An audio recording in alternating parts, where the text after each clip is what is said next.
Upline बार बार phone करते हैं ना तो कई लोग परेशान हो जाते हैं। कई बार लोग अपलाइन का नंबर ब्लॉक कर देते हैं। यार ये बार बार मीटिंग आने के लिए बोलते हैं, ये बार बार काम करने के लिए बोलते हैं, ये बार बार ड्रीम लिखने के लिए बोलते हैं, ये बार बार लिस्ट बनाने के लिए बोलते हैं, ये बार बार सपने के लिए बोलते हैं, ये बार बार जो है ना हमको आगे बढ़ने के लिए बोलते हैं, मेहनत करने के लिए बोलते हैं। तो नंबर ही ब्लॉक कर देते हैं कि जब मेरे मन करेगा मैं फोन करके बात कर लूंगा और जब उनका फोन आएगा तो नंबर ब्लॉक है। तो कई लोग इसको ग्रांटेड मान के चलते हैं कि अपलाइन तो है, कहां जाएगा। माय डियर फ्रेंड्स, अपलाइन अगर मजबूरी में आपका साथ देगा तो तब तक देगा जब तक कि उसको आपके साथ की गरज है, जब तक उसको आपके नीचे बिजनेस चाहिए। वो साथ तो जीवन भर देना चाहता है, मगर मजबूरी में देगा तो तभी तक देगा कि जब तक उसको गरज है। जिस दिन उसकी गरज खत्म हो गई, यानी आपके जैसा कोई दूसरा बंदा उसको मिल गया जहां पर वो बिजनेस करने के लिए तैयार है, जहां पर वो बिजनेस अच्छा आने लग गया, जो उनका समय लेने के लिए तैयार है, जो सिस्टम सीखने के लिए तैयार है, या कोई टीम डेवलप हो गई या कोई दूसरा शहर डेवलप हो गया, उसके बाद वो आपको छोड़ देगा। मैंने इस बिजनेस में कई ऐसे लोगों को देखा है जो जिन्होंने बिजनेस को ज्वाइन किया और ज्वाइन करने के बाद उन्होंने काम नहीं किया कि साहब पहले 1 लाख में बिजनेस हो जाए फिर करेंगे। अब जिस दिन 3.5 हो गया उन्होंने कहा वाह अब तो हम करेंगे, अब तो 1.15 कर लेंगे। मैदान में निकले तब उनको मालूम पड़ा इतना आसान भी नहीं है, क्योंकि विदाउट अप्लाइंग ये बिजनेस शुरुआत के दौर में The time, the wonderful time, the right time for NutriCharge Anthem.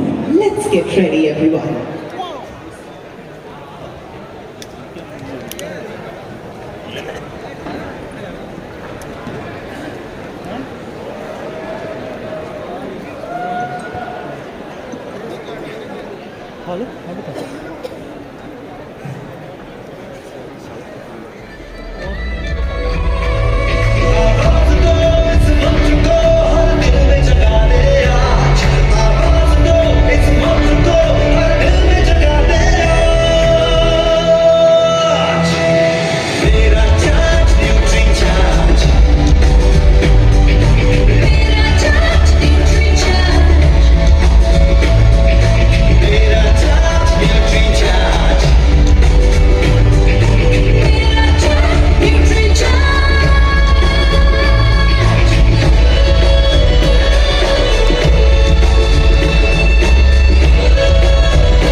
आमंत्रित करते हैं संतोष जी के स्वागत के लिए पहले, और उसके बाद वो कड़ी शुरू करेंगे जहां पर वो हमें एड्रेस करेंगे, संबोधित करेंगे। तो निवेदन है न्यूट्रीचार्ज की टीम से बैठ जाइए।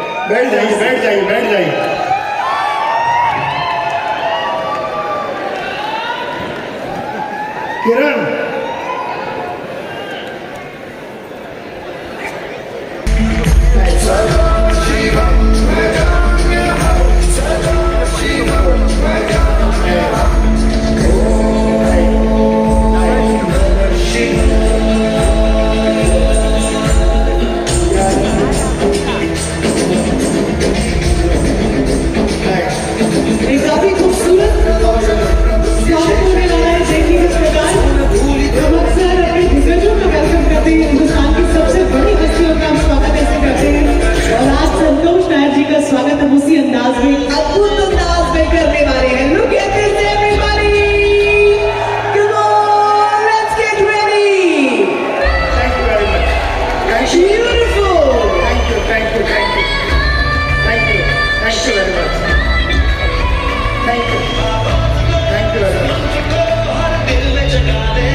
वंडरफुल, प्लीज बैठे सब लोग, प्लीज टेक योर सीट्स। तो बहुत बहुत स्वागत है आप सभी को। जितना आज जोश हाई लग रहा है, बहुत आनंद आया। प्रार्थना के साथ आइए शुरुआत हम कर चुके हैं। तो लैंप लाइटिंग के बाद मुझे लगता है कि अब सही वक्त है वो कि प्राण गीत हो जाए आरसीएम का, जिसमें वो प्राण बसे हैं। आरसीएम का जो मूलभूत उद्देश्य है, जो भावना है, क्योंकि हम सब लोग जानते हैं कि देश भर में आरसीएम बहुत सारे लोगों की जिंदगी को बदल रहा है, कुछ ऐसा कर रहा है जो कि नायाब है, खूबसूरत है, अद्भुत है। तो इस प्राण गीत में सारी भावना शामिल है। तो आइए मिलकर हम सब लोग इस प्राण गीत में खो जाएं, अपने दिलों में इसे बसाएं, दिल की गहराइयों तक लेकर जाएं। और अपनी टीम से निवेदन करते हैं हम सारे कलाकारों से कि आप भी आकर फिर के आप जहां जहां बैठे वहीं बैठते हुए एंजॉय कीजिए इस गीत को। मिलकर हम गाते हैं, थिरकते हैं, नाचते हैं, एंजॉय करते हैं आरसीएम का प्राण गीत।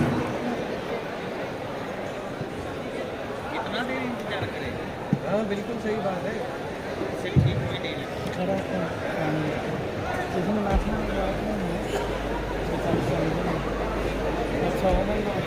पूरे भारत में न जाने असंख्य लोगों की जिंदगी को बदला है। हमारे प्राणों में बसा आरसीएम का प्राण गीत।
सभी रॉयल्टी लीडर्स हैं, आप इनका अमाउंट देख रहे हैं। इनको ड्यूटी चार्ज की तरफ से कैश बोनस इनके अकाउंट में क्रेडिट हुआ है।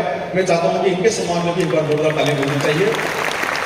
हाँ, लेकिन कुछ लोग विशेष सम्मान के हकदार हैं जिन्होंने अपने बिजनेस में 100% की ग्रोथ करी, 100% की ग्रोथ करी है, अपने बिजनेस को डबल किया है। इनके लिए जोरदार तालियां बजना चाहिए ऐसे रॉयल्टी लीडर्स के लिए, जिसमें पवन कुमार मौर्य, पवन कुमार, राम जानकी राय, रविकांत पांडे, शीला, इनके द्वारा 100% की ग्रोथ करी गई है। इनके लिए जोरदार तालियां मैं आप लोगों से समर्थन चाहूंगा। इसके अलावा हमारे रॉयल्टी लीडर्स जिन्होंने 100% की ग्रोथ करी, आलोक कुमार, अनामिका, अरविंद, बिंदु, चालूराम मीना, ये सभी साथी एक बार आपके सम्मान के हकदार हैं, जो आज आपके पीछे ही आपके सामने यहाँ पर फ्रंट कैटेगरी में बैठे हुए हैं। ये रॉयल्टी लीडर राजेश जी, सुधीर कुमार बघेल, सुंदरम, चंचला देवी, हनुमान राम चौहान, ये रॉयल्टी लीडर्स ने भी 100% की ग्रोथ करी है। तो इनके सम्मान में भी एक बार जोरदार तालियां हम सबको करना चाहिए। करण कुमार, सुमन मौर्य, सुनील कुमार गुप्ता, असीम दास, बलवीर सिंह कुशवाहा। और आप देख रहे हैं कि बलवीर जी को 11,000 रुपए का अकाउंट में क्रेडिट मिला है मात्र 2 महीने के परफॉर्मेंस पे, और ये काफी बड़ी धनराशि होती है। तो ऐसे सभी साथियों के लिए मैं चाहूंगा कि हम लोग जोरदार तालियां दें। अब हमारे नंबर आता है हमारे माननीय टेक्निकल लीडर्स का, जिनके द्वारा 50% की ग्रोथ की गई है अपने बिजनेस में, जिनमें आप नाम देख रहे हैं अनंत कुमार जी से लेके पोकलो देवी तक। आप देखेंगे इनके द्वारा आप ये सारे साथी टेक्निकल पे अलग अलग स्तर पर हैं, और आप सब लोग हमारे माननीय टेक्निकल लीडर जो इस प्रोग्राम में पीछे बैठे हुए हैं, आप 4 लीडर्स के पीछे मैं चाहता हूँ एक बार जोरदार सम्मान में हमारे साथियों के लिए तालियां बजना चाहिए, जिन्होंने 50% की ग्रोथ करी है अपने बिजनेस में। इसके साथ साथ साथियों आप देख रहे हैं कि विमल कुमार गुप्ता, अवधेश कुमार सिंह, मुनेश्वर बेहरा, सुधेंदु शेखर, सुरेश यादव, उषा रानी, इंद्र सेन यादव, मनोज बजाज। आप देख रहे हैं 15,000 रुपए का इनको अकाउंट में क्रेडिट आया है, किसी को 7,500 का क्रेडिट आया है। मात्र 2 महीने के प्रदर्शन पर इनके द्वारा ये राशि प्राप्त करी गई है। तो उनके सम्मान में एक बार जोरदार तालियां हम सब लोग बजाना चाहेंगे यहाँ पर। और यहाँ पर मैं 100% से अधिक ग्रोथ पे जो हमारे टेक्निकल लीडर्स हैं उसमें है देवी दयाल प्रसाद। एक बार जोरदार तालियां देवी दयाल जी के लिए, जिनके द्वारा 100% की ग्रोथ की गई। आप देखेंगे 100% के ऊपर में प्रेम सिंह, एक बार जोरदार तालियां इसके लिए बजना चाहिए। 100% की ग्रोथ करिए संतोष कुमार के द्वारा, इनके लिए जोरदार तालियां बजना चाहिए। और सुमन कंवर, इनके लिए 11,000 रुपए का इनको जो है कैश मिला है। 100% बिजनेस में ग्रोथ। और इसके साथ साथ है विनीता देवी, अजय राय जी जो सिलीगुड़ी से आते हैं, उनकी वाइफ के नाम से आईडी है, और मैं चाहता हूं अजय राय जी के लिए जोरदार तालियां देना चाहिए। 21,000 रुपए का कैश इनके अकाउंट में 2 महीने का परफॉर्मेंस मिला है। और साथियों आपके लिए मैं बताना चाहता हूं कि वो लोग हैं जिनके द्वारा ये टारगेट को 2 बार अचीव किया गया है, इनके अकाउंट में 2 बार अकाउंट में पैसा जमा हुआ है। ये एक बहुत बड़े गौरव की बात है कि बहुत सारे लोग इस टारगेट को 2 बार 100% की ग्रोथ करके, 50% की ग्रोथ करके ये लोग टारगेट को अचीव कर पाए। तो एक बार सभी लोगों के लिए सम्मान में जोरदार तालियां। अब आती है बात साथियों, थोड़ा सा हम लोग डायरेक्ट सेलिंग बिजनेस के बारे में मैं आपके बीच में 4-5 मिनट के लिए कुछ बोलना चाहूंगा। आप लोग जानते हैं कि डायरेक्ट सेलिंग बिजनेस एक तरह का बिजनेस मॉडल है। ये सामान को बेचने की व्यवस्था है।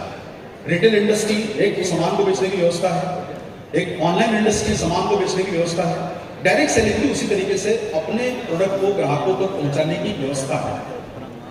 3 ही तरीके हैं सामान को बेचने, या तो आप सामान दुकान से खरीदिए, ऑनलाइन मंगाइए, या फिर आप सामान को, प्रोडक्ट को आप डायरेक्ट सेलर से खरीदिए। ये 3 ही तरीके हैं मोटे रूप से सामान को बेचने के लिए। और साथियों आप सभी लोग रिपोर्ट से पढ़ रहे हैं कि डायरेक्ट सेलिंग की भारत में बहुत तेजी से बढ़ने की संभावना है। और ये मार्केट जो अभी ग्रोथ पे चल रहा है, आपको बताना चाहता हूँ सन 2022 में भारत में डायरेक्ट सेलिंग का कारोबार 26,000 करोड़ रुपए का हुआ है। भारत में डायरेक्ट सेलिंग का कारोबार जून 2000 जो हमारा 2022 का साल होता है, क्योंकि आप लोग जानते हैं विदेशों में फाइनेंशियल ईयर को कैलेंडर ईयर माना जाता है, यानी वहां पर जनवरी से लेकर दिसंबर को ही फाइनेंशियल ईयर माना जाता है। भारत में अप्रैल से लेकर मार्च फाइनेंशियल ईयर होता है। तो आप ये जो आंकड़ा देख रहे हैं ये पिछले पूरे साल का है कि भारत में जो ग्रोथ रही है वो $3.3 बिलियन का बिजनेस हुआ, 26,000 करोड़ का बिजनेस हुआ, और 5% की ग्रोथ हुई है भारत के बिजनेस में। लेकिन सबसे खास बात यह है कि पिछले 3 सालों में यह बिजनेस चक्रवर्ती दर से 13% से बढ़ा है, और ये बढ़ते हुए क्रम में आ रहा है। और हम सब लोगों के लिए डायरेक्ट सेलिंग इंडस्ट्री अपने आप में बहुत बड़ा। अब मैं आपको साथियों बताना चाहता हूं, थोड़ी सी आप सब लोग थोड़ा जिम्मेदारी के साथ में, चूंकि आप अचीवर हैं, इस बात को महत्व दीजिए और समझने की कोशिश कीजिए कि आपकी फाइट किससे है, हमारे बिजनेस की फाइट किससे है, आप किसका रिप्लेसमेंट है। अगर हम लोग लोगों को प्रोडक्ट जाके समझा के सेल करते हैं तो हमारा रिप्लेसमेंट लोग किनको कर रहे हैं और वो हमसे कितने बड़े हैं, ये रूप को आपको देखना जरूरी है। और साथियों आज मैं बताना चाहता हूं कि आज के दिन WFDC का जो आंकड़ा आ रहा है इस बिजनेस में, आप सब लोगों के लिए समझने की बात यह है कि आज के समय डायरेक्ट सेलिंग में पिछले वर्ष 26,000 करोड़ के वॉल्यूम में 74% हिस्सा भारत में न्यूट्रिशन सप्लीमेंट कर रहा है। और देखिए साहब,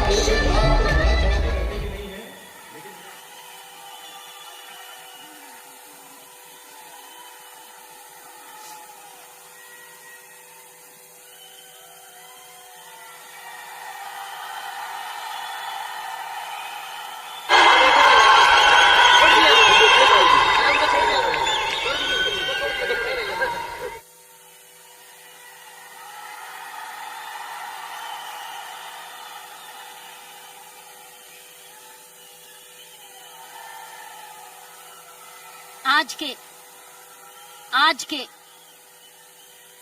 के महोत्सव में, आज की एनिवर्सरी में यहां प्रधानमंत्री जी होने चाहिए थे।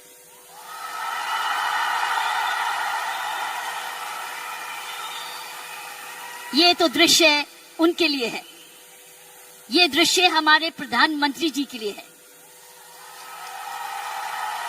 ये वही दृश्य है जो इतने सालों से वो कहते आ रहे हैं और आपने उनको करके दिखाया। और अगर प्रधानमंत्री जी ना आते तो ये निर्मला जी के लिए भी था, क्योंकि इकोनॉमिक डेवलपमेंट भी उसी का है। ये दृश्य उनके लिए है जो आप हर व्यक्ति, हर महिला, हर पुरुष, खासकर मेरी बहनें इस देश को किस ओर ले जा रही हैं, इकोनॉमिक इक्वालिटी, इकोनॉमिक डेवलपमेंट की तरफ।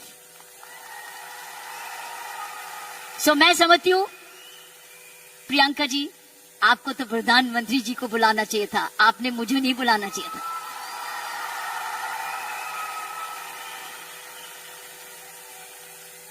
ये देश का सपना पूरा होता जा रहा है। ये प्रियंका का सपना नहीं है, ये देश का सपना है। वाकई में प्रियंका और उसका सारा परिवार वही सपना ले रहा है जो हर नारी का सपना है, जहां वो सक्षम हो, वो अपने आर्थिक तरीके से अपने पांव पे खड़े हो, हर प्रकार अपने से किसी से कम ना सोचे। ये वो सपना है जो घर घर में वो भी अपने पास ऐसा ही समझे जैसे कोई पुरुष है। कमाऊ दोनों, सक्षम दोनों, शक्तिशाली दोनों, सेवादार दोनों। ये है आपका, ये सपना पूरा होता नजर आ रहा है और होता जाएगा। जिस प्रकार आरसीएम तरक्की करता जा रहा है, करता ही जाएगा। मैंने प्रियंका जी को बोला कि मुझे बिलवाड़ा को मैं इनवाइट करूं, मुझे आपके ये चमत्कार को आकर देखना है। मैं बिलवाड़ा जाकर इस चमत्कार को देखना चाहती हूं कि एक परिवार ने थोड़े समय में ये चमत्कार किया कैसे। ये एक हिस्टोरिकल है, ये एक इंटरनेशनल स्टडी है कि किस प्रकार मार्केटिंग घर घर पहुंच सकती है। इसलिए मैंने इनको रिक्वेस्ट की है कि मुझे प्लीज, मुझे एक दिन समय दें, मैं बिलवाड़ा आकर आपके काम को देखना चाहती हूं और समझना चाहती हूं। ये एक राष्ट्रीय स्टोरी है, ये एक नेशनल सक्सेस स्टोरी है, ये राष्ट्रीय सफलता की स्टोरी है। किस तरीके से विमेन एम्पावरमेंट की जा सकती है। हम विमेन एम्पावरमेंट की बात करते हैं, आपने उदाहरण दिया है कि हर विमेन एम्पावर कैसे हो सकती है। ये उदाहरण है आपका, आपने कर दिखाया है। इसलिए मैं आपके तमाम परिवार को, आपके तमाम आरसीएम को, आपको धन्यवाद करती हूँ। उन माँ बाप को नमन करती हूँ जिनकी वजह से ये संभव हुआ, जिन्होंने प्रियंका जैसी लड़की और आप ऐसा परिवार इस देश में किया। और चमत्कार क्या है कि एक नारी जब उसकी सोच ऐसे हो जाए, कैसे आंदोलन ला जा सकती है। 5 साल में उसने ये आंदोलन लाया। ये एक एब्सोल्युटली एस्टॉनिशिंग है। It's absolutely astonishing. एक जबरदस्त एक सक्सेस स्टोरी है। जितना भी मैं आपको धन्यवाद करूं, ये मुझे चमत्कार दिखाने का उतना ही कम है। मैंने ऐसा चमत्कार अपने सारे जीवन में नहीं देखा था। आप बहुत सारे लेसन्स दे रहे हो, आप सक्सेस के लेसन्स दे रहे हो। हाउ वन कंपनी जब ईमानदारी से काम करे, लगन से काम करे, जुनून से काम करे, क्या संभव हो सकता है। ये एक मैसेज हर भारतीयों के, हर मैसेज हर परिवार को है। हर परिवार जो कि इकोनॉमिकली कर सकता है, इकोनॉमिक कैपेसिटी रखता है, काबिलियत रखता है, उसके बाद धन भी है, टैलेंट भी है, वो कैसे चमत्कार सारे परिवार को जुड़ के, चाहे वो माँ बाप हो चाहे ससुराल हो, किस प्रकार वो कर सकता है ये चमत्कार। इसलिए मैं आपका जितना भी धन्यवाद करती हूँ उतना ही कम है। और ईश्वर से प्रार्थना करती हूँ कि आप ऐसे ही कामयाब होते रहें और एक ये नेशनल प्राइड बन के दिखाएं। की सोल एक नेशनल प्राइड बने। उसकी शर्त यह है कि इस परिवार में, इस काम में, इसकी नियत में, इसकी मेहनत में कोई भी खोट ना पाए, कोई भी खोट ना पाए, कोई भी इसको डिवाइड ना करे, कोई इस पर दाग ना लगे, इसमें ईमानदारी और लगन और तपस्या जनून जुड़ा रहे, यही मेरी प्रार्थना है। और उसका कर्तव्य, प्रियंका ने बोला है, उसका कर्तव्य हर एक व्यक्ति पर डिपेंड करता है। हर महिला, हर पुरुष जो इस की सोल से या आरसीएम से जुड़े, उसका एक प्रण होगा कि मैं ऐसा कोई भी कर्म नहीं करूंगा या करूंगी जिसमें आरसीएम पर कोई भी आंच जाए। ये हमारी भक्ति है। आरसीएम और की सोल आपकी भक्ति है, हमारी भक्ति है, ये घर घर की भक्ति है। क्योंकि ये भक्ति आपको नहीं, आपको ही नहीं, आप राष्ट्र निर्माण में वाकई में जुड़े हुए हैं। और आप हर व्यक्ति, हर महिला जब अपने परिवार को इकोनॉमिकली सफिशिएंट करती है, वो हमारे देश को ताकतवर बनाती है। क्योंकि जब हर महिला जब घर में जाके इकोनॉमिकली एम्पावर्ड होती है, उसका घर ज्यादा हेल्दी होता है, अच्छा पढ़ लिखता है, उसके माँ बाप का हेल्थ केयर हो जाती है, सारा घर का परिवार का माहौल बदलता है, क्योंकि वो ज्यादा सेल्फ सफिशिएंट हो जाता है, सेल्फ रिलायबल हो जाता है। इसलिए मैं समझती हूँ कि आपको बहुत समझदारी से इसको आगे, इस मूवमेंट को ले जाना है। 5 साल बड़ी छोटी उम्र है, लेकिन 5 साल में आपने ये चमत्कार दिखा दिया, तो 10 साल के बाद क्या होगा? आप तो हर आगे होगा। इसलिए इसमें जुड़े जो भी आप काम कर रहे हैं, इसको भक्ति समझ के करना, इसको पूजा समझ के करना, इसको ईश्वरीय कृपा समझ के करना, ये हमारा कर्तव्य होगा। क्योंकि मैंने ऐसे बहुत सारे माहौल देखे हैं, मुझे डर लगता है। डर लगता है। डर किस चीज से? कि नजर ना लगे। इसलिए सारे परिवार की स्वस्थ, उनकी शुभ, हमारी सारी प्रार्थनाएं इस परिवार की तरक्की पे लगे रहे, ताकि क्योंकि इस परिवार ने तो निर्माण इसको बनाया है, ये उसके फाउंडर हैं, उसके क्रिएटर हैं। और ये परिवार ऐसा ही अपना ऐसा समूह समागम बनाता रहे, क्योंकि आप एक राष्ट्र आंदोलन बन चुके हो। You are already a national